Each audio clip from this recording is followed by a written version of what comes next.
हरिओम, जय श्री कृष्णा। कर्मकांड भाई आनंद पाठक में आप सभी का मैं स्वागत करता हूं। और जैसे आप देख सकते हो यहाँ पर संस्कृत की पाठशाला विथ मी अर्थात मेरे साथ आनंद पाठक के साथ, आचार्य आनंद पाठक के साथ। और मैं सोच रहा हूँ कुछ नई शुरुआत करूँ। और संस्कृत की पाठशाला या संस्कृत पाठशाला इसलिए मैंने यहाँ पर इस पूरी श्रृंखला को नाम दिया है क्योंकि संस्कृत में परिचय कैसे देते हैं, संस्कृत का व्याकरण है, संस्कृत बोलने की शुरुआत कैसे होती है, संस्कृत पढ़ने की, संस्कृत को बोलने की, संस्कृत को समझने की। और संस्कृत समझोगे तो संस्कृति ऑटोमेटिकली ही समझ में आ जाएगी। और जो सबसे बड़ी बात है, खास करके जो मंत्र है, स्तोत्र है, संस्कृत व्याकरण आदि है, या ये हमारी देव भाषा है, उसका संधि विच्छेद हो, उसका अर्थ हो। और जैसे विष्णु सहस्त्र, शिव महिम्ना, भगवत गीता, दुर्गा सप्तशती आदि ऐसे जो महान महान अष्टाध्यायी रुद्री आदि ऐसे जो महान महान स्तोत्र आदि, कवच पाठ आदि है, तो अगर ये आपको आ गया वो आ जाएगा। और दूसरी बात, क्यों ना हम, ये हमारी देव भाषा है, हमारी मूल भाषा है, तो क्यों नहीं हम सीख सकते या क्यों नहीं सीखना चाहिए। तो संस्कृत पाठशाला में मैं सबसे पहले ये जो श्रृंखला की शुरुआत कर रहा हूँ वो है एपिसोड नंबर 1 में परिचय। कि जैसे हम किसी को मिलते हैं तो अगर हम किसी से पूछते हैं कि आपका नाम क्या है, अगर पुरुष है तो किस तरह से परिचय की शुरुआत होती है, अगर कोई महिला है, लड़की है, तो फिर किस तरह से परिचय की शुरुआत होती है, उसमें क्या व्याकरण होता है। जैसे कोई अगर नज़दीक है तो मुझे उसको देखना है, बुलाना है, तो मैं कैसे बुलाऊंगा, कोई अगर दूर है तो फिर मैं कैसे बुलाऊंगा। बहुत सारी चीज़ें बहुत ही उत्तम है। और एक बार शुरुआत करोगे, समझोगे, सीखोगे तो आगे और मजा आएगा। तो एक ये श्रृंखला शुरू कर रहा हूँ और समय समय पर हर एक वीडियो को सरलता से, सहजता से मैं बनाकर एपिसोड वाइज पूरा अपलोड करूंगा। और इसके साथ साथ तो जो हमारा कर्मकांड का अभियान चल रहा है वो तो निरंतर चलता ही रहेगा। और बहुत सारी नई चीज़ें आ रही है। हमारे विक्रम संवत्सर नए वर्ष और 2023 में जो आरंभ करने वाला हूँ आप सबके सामने बहुत ही जल्द प्रस्तुत होगा। तो आज चलिए हम शुरू करते हैं संस्कृत की पाठशाला मेरे साथ। और सबसे पहले उसका टाइटल मैंने दिया है कि संस्कृत में परिचय कैसे देते हैं, या संस्कृत में अगर वार्तालाप की शुरुआत करनी है तो हम कैसे कर सकते हैं। तो यहाँ पर आप देख सकते हो कि संस्कृत में सबसे पहले ये होगा कि अगर मुझे किसी को कुछ पूछना है कि आपका नाम क्या है और मुझे अपना नाम बताना भी है, तो अगर आप खुद शुरुआत करते हो, जैसे मैं शुरुआत कर रहा हूँ, तो मैंने यहाँ बोला कि मम नाम आनंद, अर्थात मेरा नाम आनंद है।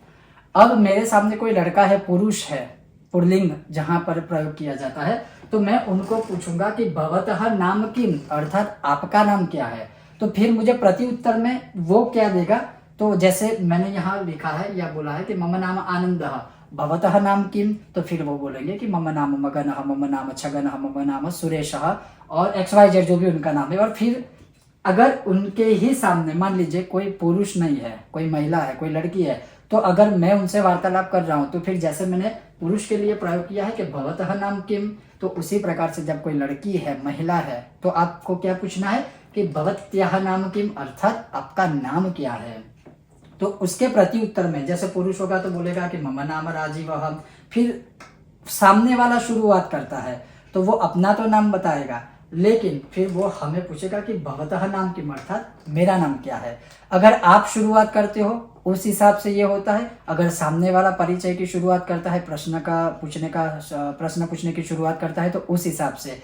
यहाँ पर बात सिर्फ ये है कि सामने पुरुष है या स्त्री है, उस प्रकार से पूछा जाएगा। जैसे मैं सिंपल 3 सेंटेंस में कहूँ कि मम नाम आनंद है, अर्थात मेरा नाम आनंद है, लेकिन मैं अगर किसी पुरुष से बात कर रहा हूँ, मेरे सामने कोई पुरुष है, लड़का है या मतलब मेल है, तो मैं ये पूछूंगा कि भवतः नाम किम, अर्थात आपका नाम क्या है। तो फिर वो मुझे उत्तर में बोलेंगे कि मेरा नाम ये है, मम नाम सुरेशः, मगनः, छगनः, ये है, वो है, तो हो गया। लेकिन जब मेरे सामने कोई लड़की है, महिला है, तो मैं पूछूंगा कि भवत्याः नाम किम, अर्थात आपका नाम क्या है। तो फिर वो मुझे उत्तर में बोलेगी जैसे मम नाम राधा, मम नाम सीता, या फिर जो भी उनका नाम है, तो वो हो गया। तो सबसे पहले नाम का परिचय हो गया। और जैसे यहाँ पर मैंने कुछ उदाहरण लिए हैं कि शुरुआत मम नाम आनंदः भवतः नाम किम, अर्थात आपका नाम क्या है। अगर कोई महिला है तो भवत्याः नाम किम, अर्थात आपका नाम क्या है। फिर पुरुष कहेगा कि मम नाम राजीवः, अर्थात मेरा नाम राजीव है। फिर वो भी पूछ सकता है या पूछेगा भवतः नाम किम, अर्थात आपका नाम क्या है। तो फिर वो सामने वाला उत्तर देगा कि मम नाम सुरेशः, या मम नाम जो भी है, विक्रमः, मम नाम ये है वो है, तो वो होगा। अगर महिला है तो वो कहेंगे कि मम नाम राधा, या मम नाम सीता, भवत्याः नाम किम, अर्थात जब दो महिलाएं या दो लड़की ही बात करती है तो जो शुरुआत कर रही है वो सबसे पहले अपना नाम बताएगी। जैसे मम नाम राधा, मम नाम सीता, मम नाम जो भी नाम है वो भी, मतलब आप कोई लड़की का जो भी नाम है उसका प्रयोग कर सकते हो। फिर उसके सामने लड़की ही है तो फिर वो पूछेगी भवत्याः नाम किम, तो फिर वो लड़की बोलेंगे कि मम नाम रमा, मम नाम उमा, मम नाम शिवा, जो भी है। अगर लड़की है, परिचय की शुरुआत कर रही है और लड़की सामने से लड़के से बात कर रही है तो वो सबसे पहले कैसे परिचय की शुरुआत करेगी, मम नाम सीता, भवतः नाम किम, अर्थात मेरा नाम सीता है, आपका नाम क्या है, सामने लड़का या पुरुष है तो फिर वो बोलेगा कि मम नाम गणेशः, मम नाम विनायक, या जो भी है। तो इस तरह से सबसे पहले अपने आपका परिचय शुरू करने की, सामने लड़का है तो भवतः, सामने लड़की है तो भवत्याः, अगर लड़की के सामने लड़की है तो दोनों का होगा स्त्रीलिंग अर्थात भवत्याः, इसका ही प्रयोग किया जाएगा। अब दूसरा क्या है, अब ये तो परिचय हुआ भवतः भवत्याः, लेकिन अहम शब्द जो है, अहम ब्रह्मास्मि, अहम, तो अहम शब्द से भी परिचय होता है। तो वो कैसे होता है, और अहम शब्द में गुणवाचक, अब गुणवाचक मतलब मेरा नाम तो आनंद है लेकिन मेरी पोस्ट, मेरी पद, मेरी पदवी क्या है, मैं क्या कर रहा हूं, तो उसे गुणवाचक संस्कृत में शब्द कहा जाता है व्याकरण के अनुसार। तो उसका भी प्रयोग इस अहम में होता है। जैसे सबसे पहले मैंने कहा था कि मम नाम आनंदः, अब उसी प्रकार से मैं सीधा कहूंगा अहम आनंदः, मैं आनंद हूं। उसमें क्या है, मम नाम, मेरा नाम आनंद है, अहम शब्द का प्रयोग तब क्या होगा, मैं आनंद हूं, मेरा नाम आनंद है, मैं आनंद हूं, दोनों है तो एक ही चीज, सिर्फ बोलने का तरीका, दोनों के शब्द अलग है। तो अहम शब्द का प्रयोग करके आप परिचय कैसे दे सकते हो, तो जैसे अहम जनकः, मैं जनक हूं, अहम आनंदः, मैं आनंद हूं। अब उसी प्रकार से जैसे हमने नाम के जैसे अभी पहले पेज में आपको बताया कि जब नाम की परिभाषा होती है तो भवतः भवत्याः होता है, लेकिन जब अहम शब्द का प्रयोग करते हैं तब भवान कः, अर्थात आप कौन है। उसमें क्या था, भवतः नाम किम, अर्थात आपका नाम क्या है। यहाँ क्या पूछ रहे हैं हम, भवान कः, अर्थात आप कौन हो। अब उसके प्रति उत्तर में वो नाम भी बोल सकते हैं और गुणवाचक जो उत्तर होगा आगे मैं आपको समझाऊंगा वो भी बोल सकते हैं। तो फिर वो कहेंगे अहम मुकेशः, मैं मुकेश हूँ, अहम मगनः, मैं मगन हूँ, अहम छगनः, मैं छगन हूँ, अहम विक्रमः, मैं विक्रम हूँ।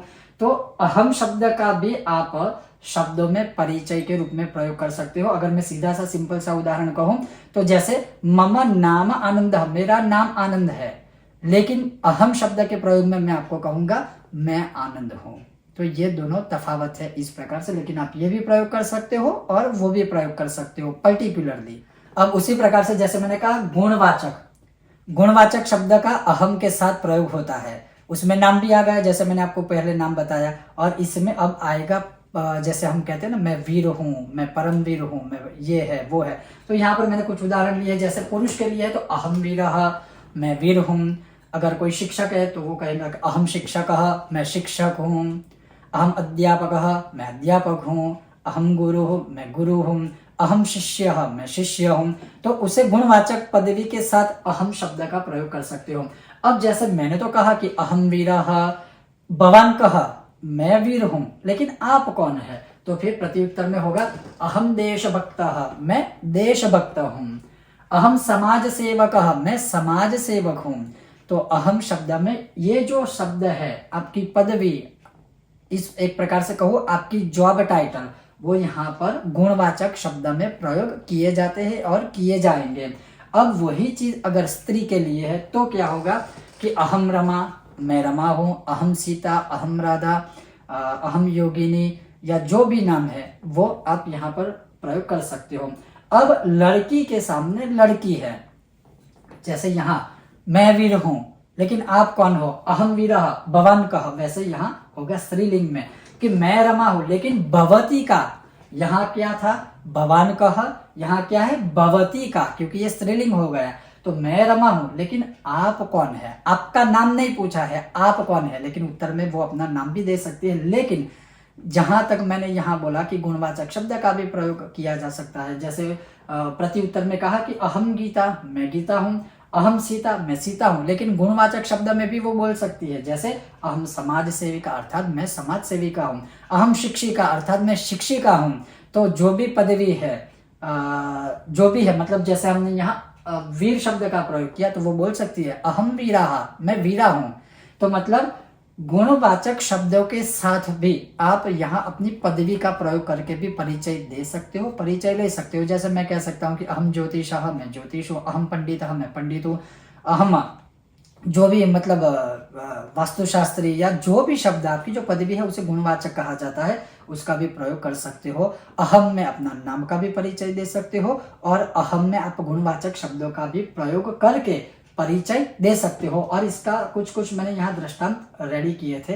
तो ये दो चीजें हैं, मम नाम से लेकर वो परिचय, और अहम शब्द का प्रयोग करके गुणवाचक शब्दों के साथ परिचय कैसे दिया जाता है या लिया जाता है, वो इस प्रकार से आप अपने आप कर सकते हो। तो आज की पाठशाला में पहले एपिसोड में, पहले भाग में मैं यही तक सीमित रखता हूँ, क्योंकि अचानक से ये सारी चीजें शायद समझने में, सीखने में समय लगेगा, और लग ही सकता है निसंदेह।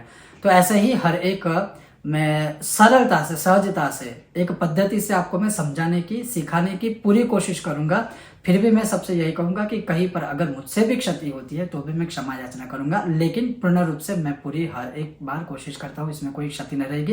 क्योंकि जिस प्रकार से व्याकरण या जिस प्रकार से ये सारी चीजें पढ़ी जाती है, स्पेशली हम पाठशाला में पढ़े हैं, तो मैं वही पद्धति यहाँ नहीं लूंगा, क्योंकि वो डिफिकल्ट होगा हर एक के लिए। तो मैं उसको सरलीकरण में कन्वर्ट करके आपके सामने प्रस्तुत करने की पूर्ण रूप से कोशिश करता हूँ, कर रहा हूं और करूंगा। तो शायद हो सकता है कभी हम भी, एंड ऑफ द डे हम भी तो इंसान है, तो गलती सबसे होती है, उसमें कोई नई बात नहीं है।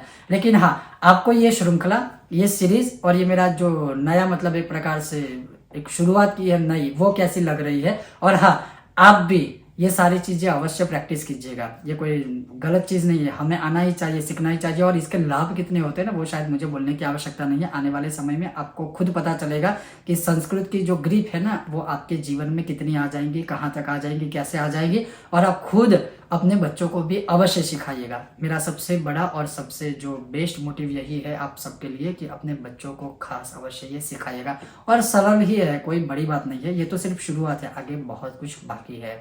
देखते रहिए ऐसे ही कर्मकांड बाय आनंद पाठक में संस्कृत की पाठशाला विथ मी अर्थात आचार्य आनंद पाठक के साथ। अगर विषय वीडियो पसंद आया है लाइक कीजिएगा, अधिक से अधिक शेयर कीजिएगा, सबके साथ साझा कीजिएगा, अपने बच्चों को सिखाइएगा। और विषय वीडियो पसंद आए तो लाइक, शेयर, और चैनल पर नए हो तो सब्सक्राइब कीजिएगा। बहुत जल्द मिलते हैं नए एपिसोड, और हमारी जो अखंड यात्रा है कर्मकांड की, उसमें तो विषय और वीडियो आपको मिलते ही रहेंगे।